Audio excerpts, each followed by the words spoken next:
Hello. In our previous video, we learned how vector databases work.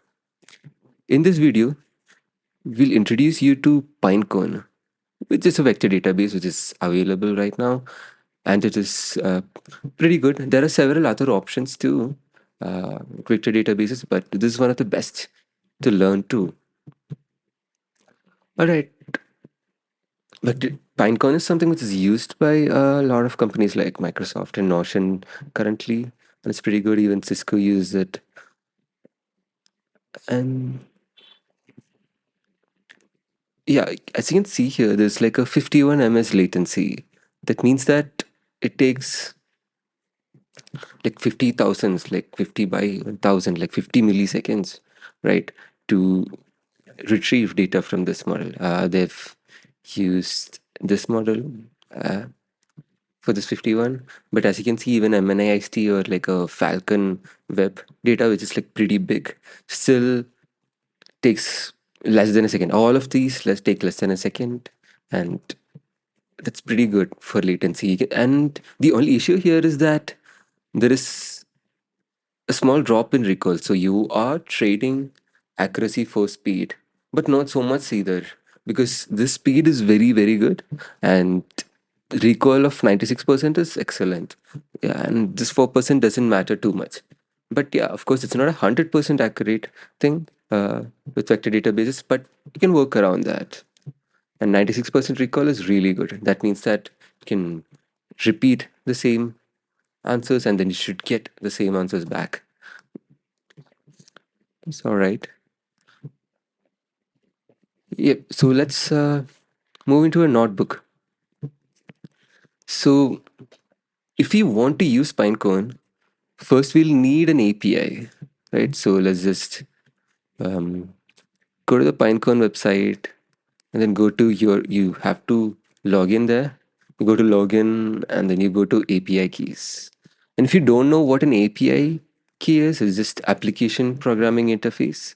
Let me just go here. Okay, it's API, right?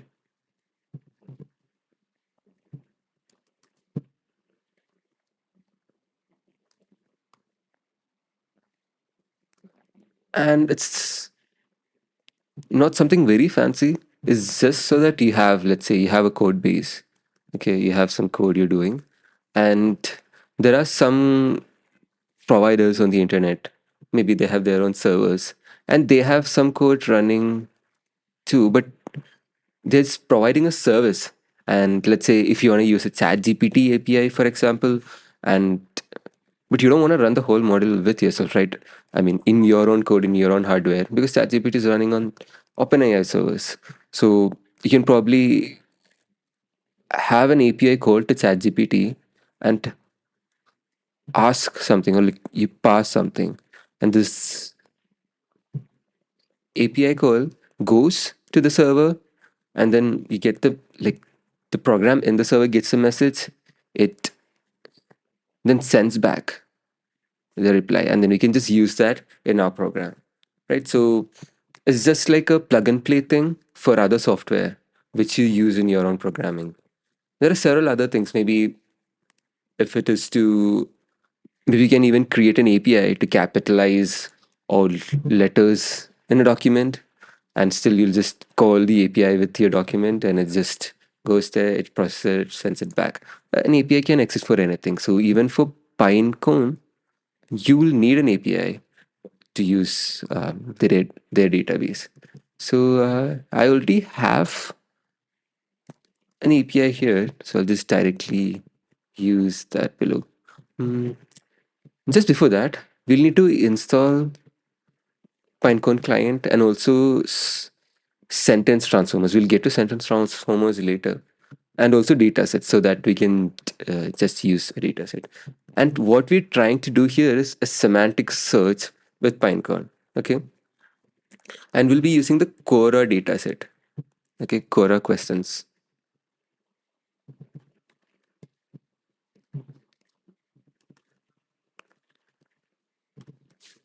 All right.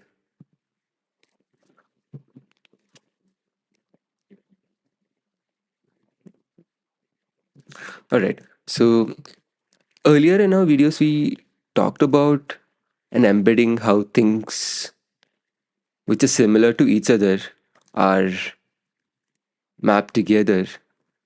And it's very easy to recall something because you can, if you're dividing it into several parts, and then you can just zone in on one part, and then you can see what is nearby, as in the other data elements which are nearby. So, what we're trying to do here is to find similar questions. And mind you, this is not just about the number of words matching, right? Maybe way earlier in Google search, it was just completely statistical in the sense that if you have another like data set, I mean, let me just change the, all right. If you have data set right, of Quora questions, that would still be very similar to this. And it's very easy to find that because the words are same. But in semantic search, need not be the case that the exact words match when you represent them tokens. It need not match exactly.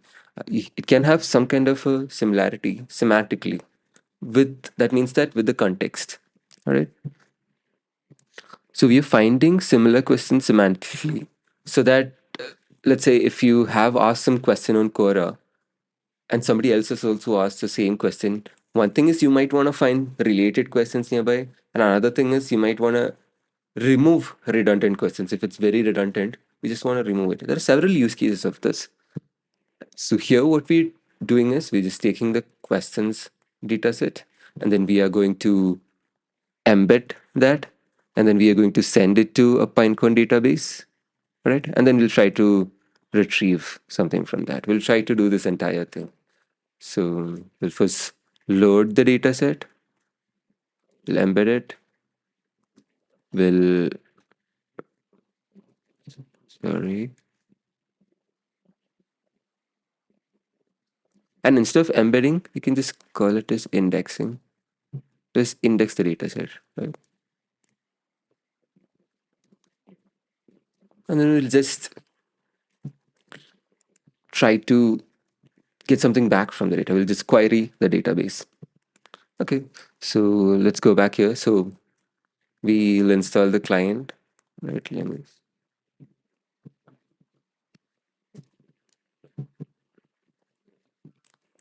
we'll run this. We'll also need the datasets. This is a Hugging Face datasets for Quora.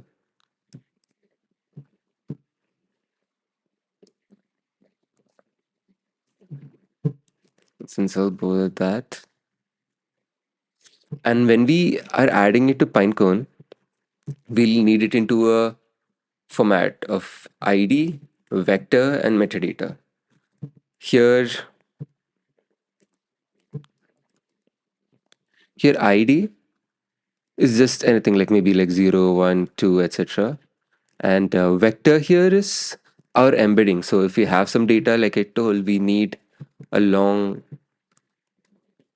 vector which contains the actual data, which is the embedded data, and also the metadata, which means maybe something related to the questions, like when it was asked and things like that. So yeah, these three things will be one tuple, and this will be what this will be added to Pinecone, right? Okay. So our first step would be importing this dataset. The dataset is pretty big, so we'll just select some from it. Okay.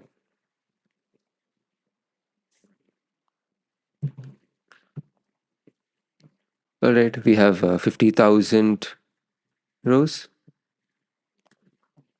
Let's just take a peek at it. Okay, so you have like ID and then text. It's like two question pairs, right? And these two are kind of similar to each other. All right. This is just 5 elements from this data set.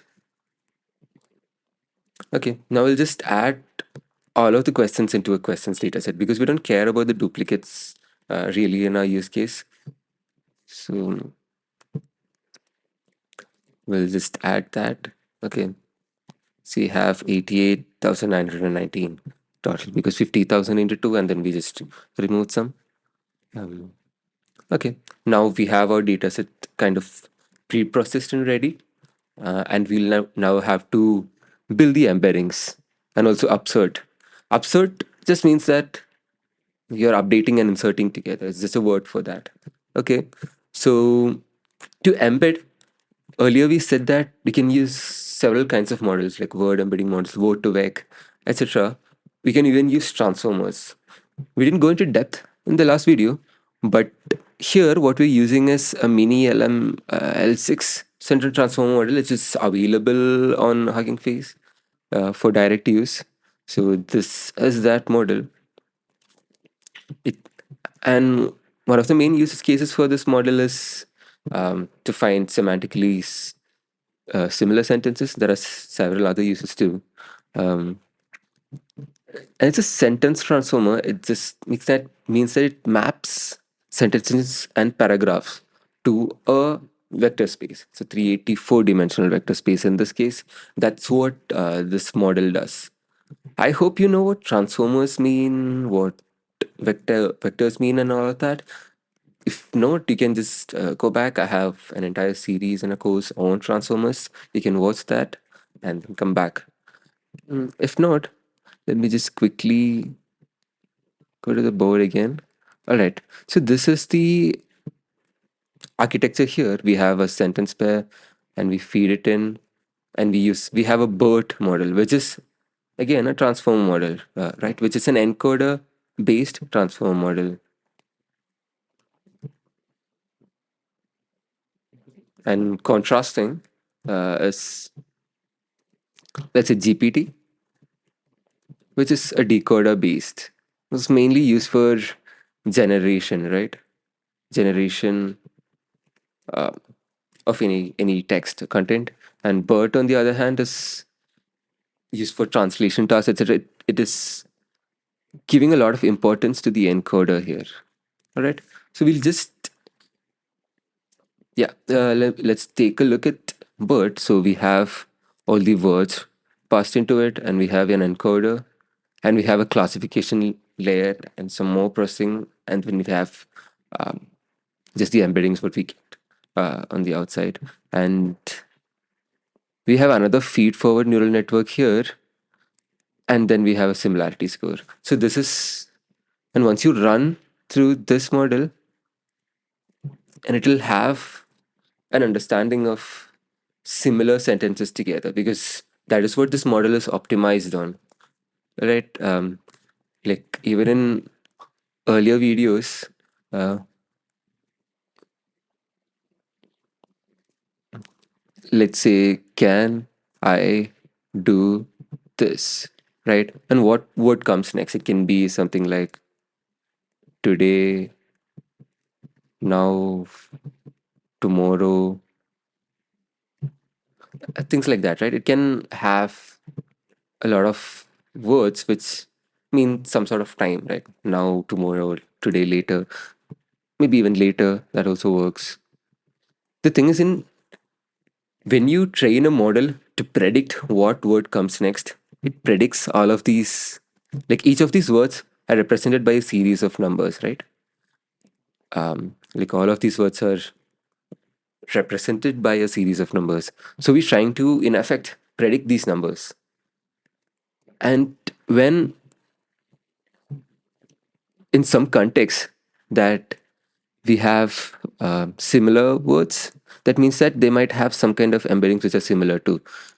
And that is why in the embedding space, a lot of these words are similar together. That's a very simple way to say it, but depending on how complicated the model is, how what it is being trained on, what patterns are recognized, it's likely that similar sounding words, or in this case, similar sentences, are mapped together in the embedding space. And once you have it mapped using mini LM L6, then we can easily retrieve it back because similar sentences will be grouped together. All right, so let's just uh, run that. We just initiated our model. And there are some things to note here. One is the maximum sequence length. Since this is a transformer model, it has some limit on the maximum sequence length you can send. That's a 256 sequence length, the number of words which can be sent. The next thing is a word embedding dimension. So this is the embedding dimension of each data point, each sentence. That is 384. So it's 384 numbers which embed the meaning, which gives you the coordinate of the data element in the vector space, which is another way to put it. But you don't need to worry about that. It's just that it is using these 384 numbers that each of these data points are defined, right?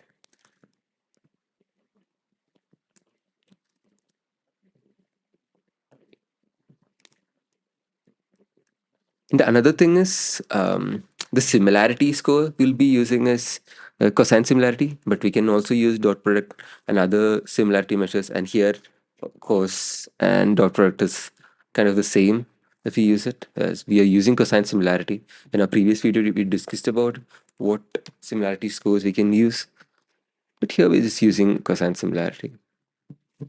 All right. So this is an example of a query. Maybe in our dataset we have questions like that. So this is what we'll use to encode this. So we just initiate that, this query. This is the query. XQ is equal to model dot encode of query, right? And if you see that, you can see it's a 384 dimensional vector. If you want to see the contents of it, you can take a look and you can see the series of numbers, like small numbers.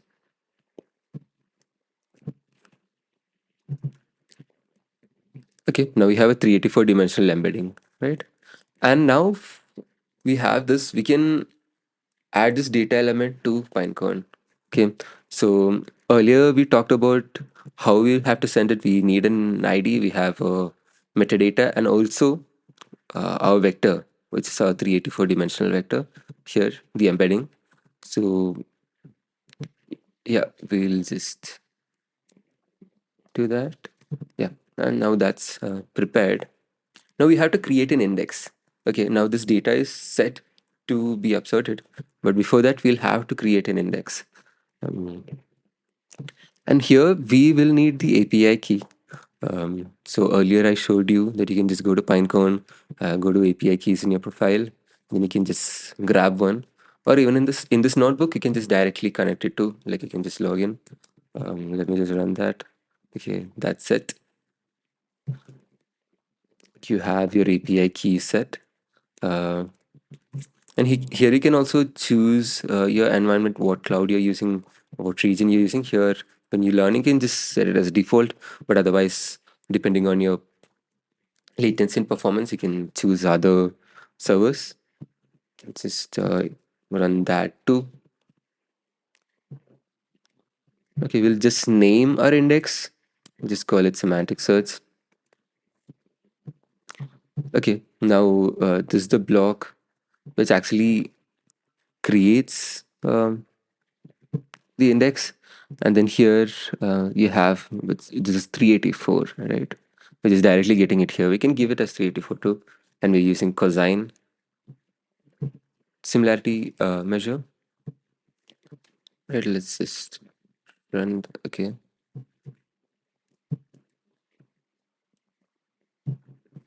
okay, it's telling me that the API key is invalid. Let's just try again.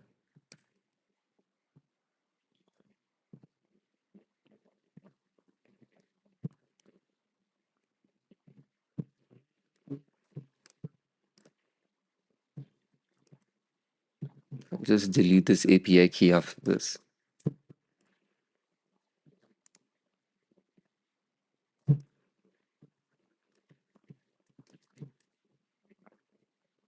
All right, let's try that again. Let's just run all of this again.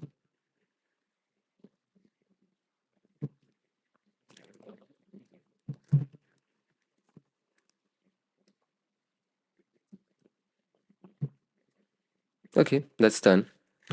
So yeah, it's 384 dimensional vector. Okay, now we have created the index and we have the data too. Now we'll try to upsert it. Okay,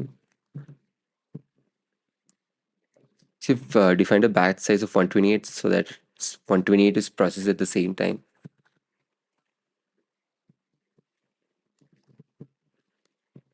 right? Let's just run this and we have a limit set to of 10,000. I mean, of 1 lakh.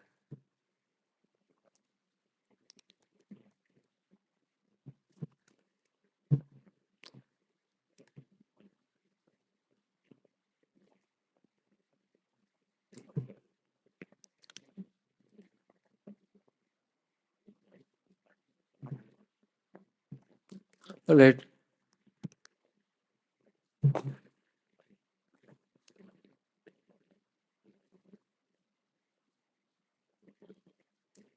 it looks like this will take a while, and this is because we're using a CPU, right? So let's just get a faster GPU. Try to render again. You can use any of these GPUs. For now, I think I'll just use A100. Okay.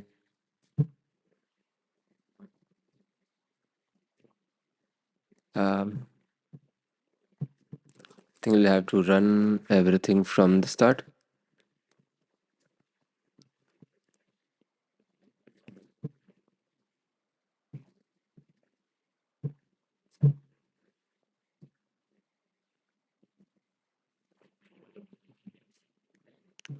Okay.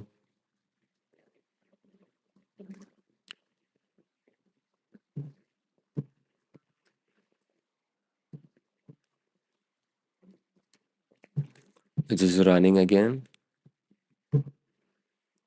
Okay.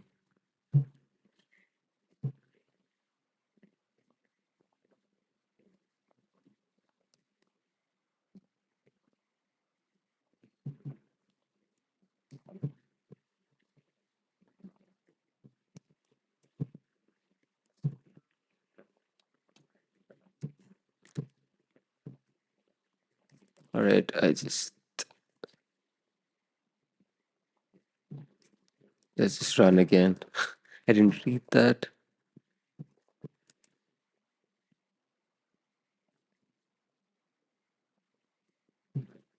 Yes.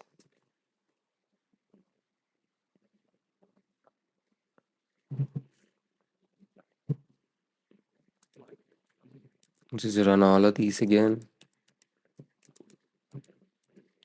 You remember this?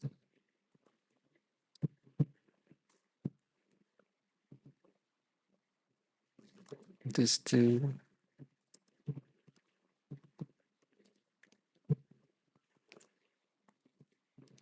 And just to clarify, creating an index, we're just creating a database so that we are ready to add our data. Okay. And then we're adding our data in the next step here.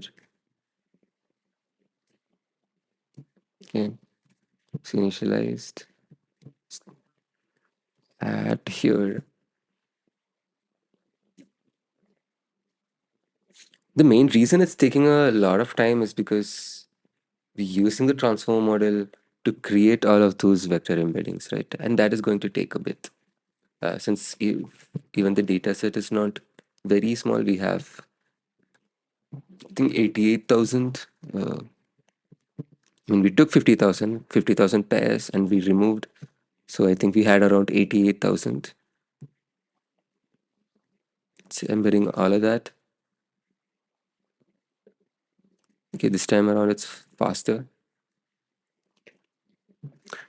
And once you have this ready, what we can do is, if you want to query something, what we'll do is we'll just have the query in text, but also we'll have to encode the query as well because we have to have it in the same format, right? It is the all the other data in our database is represented as a 384 dimensional vector.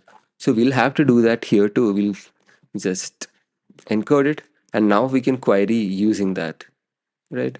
We just do index.query. We just pass the vector, the query vector, and we'll say that we'll just take the top 5 results. We'll include the metadata also, right? Just wait until this finishes.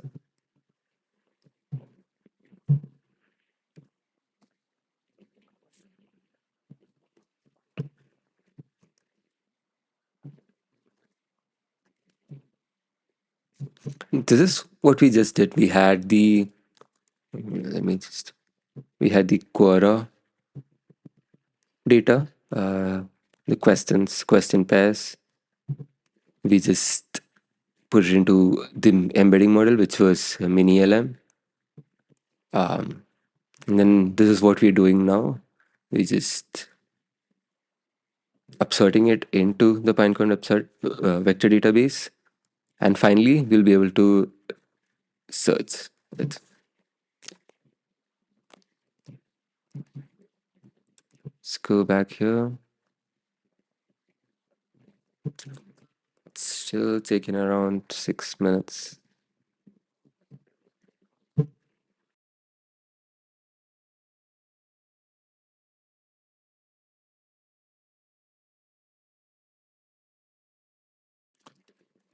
Okay, now we ran this.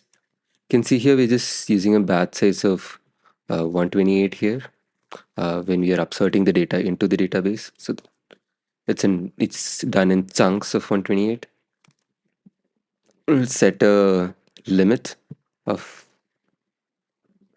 1 lakh here so that there's nothing more than that coming, just like a limit. And there's a loop. So we just go to the end of the batch. Okay, this is the end of the batch. We'll just create IDs. Since we need IDs, the vector and also the metadata, right? So if we first create the IDs with just the ID number, then we have the metadata also created like that. And now we are creating the embeddings here using this from I to I end. I end we already calculated here, the end of the batch. And this for just one batch, right? And records is a zip of IDs XC, which is our vector, and metadatas. So these three will be in one tuple, and that will be one data entry. And then we just upsert all of these together. That's probably 128. Okay.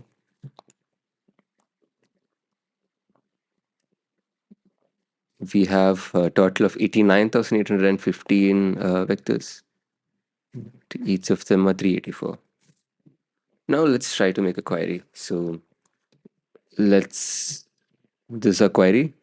We'll just encode this 2 first back to 384, and now we'll query it. So we'll just query it. And you get the top 5 matches. So yeah, seeing what country has the biggest population, sorry. Most isolated city in the world with a million metro area, which is the most beautiful city in the world. It's the most beautiful city in the world. Okay, we have 3 of those. Where? What? Okay, we have 3 questions. Um, yeah, whatever is similar to this in the vector space is what is coming here. Okay, and these are the 5 ones. Okay, we can reformat these, and we can see the similarity score here. So most similar one was this 0.77. Which country has the biggest population? And this is 0.7 and this is 0.69. It's almost similar. You can always find the similarity scores and just retrieve the ones with the highest. And we can even process it from there and get whatever we need from that.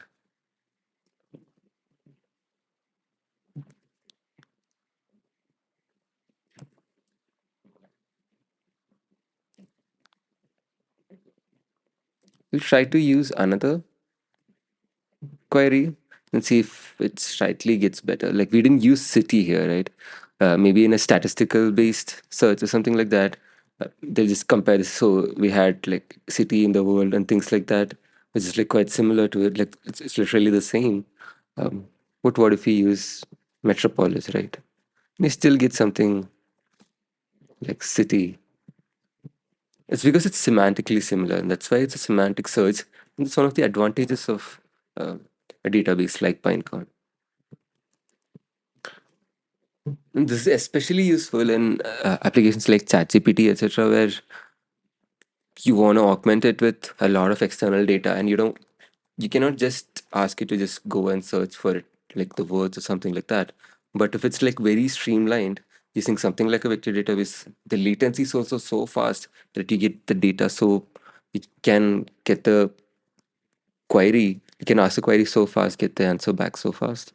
And it's quite advantageous in several applications. As you can see here, like, when we ask this, we still have a 0.67 similarity. Which country has the biggest population still comes, even though the words are completely different. That's great. And it's always advantageous to delete the index once you use that. Okay, here we just did a simple demo of a semantic search. We just searching, we just created an index. We just had this data. We used an embedding model. We used, we then upserted it into our index and then we searched it. It's a simple thing, but there is much more you can do with it. You can augment it. Let's say if you want to create a chatbot for your business, maybe if it's a, let's say, a restaurant, and then you want to have everything related to your restaurant, maybe even answer questions about your dishes, things like that. You can just give it as a huge document, and then you can add a vector database, and then if you link it to ChatGPT or something too, like GPT-4, maybe uh, you can just query and then answer back whatever the user is asking. So there are several use cases of it, and when we learn about RAG in the future, we'll revisit and create better applications or like show more practical applications of Pinecone. This is it for this video. I'll see you in the next.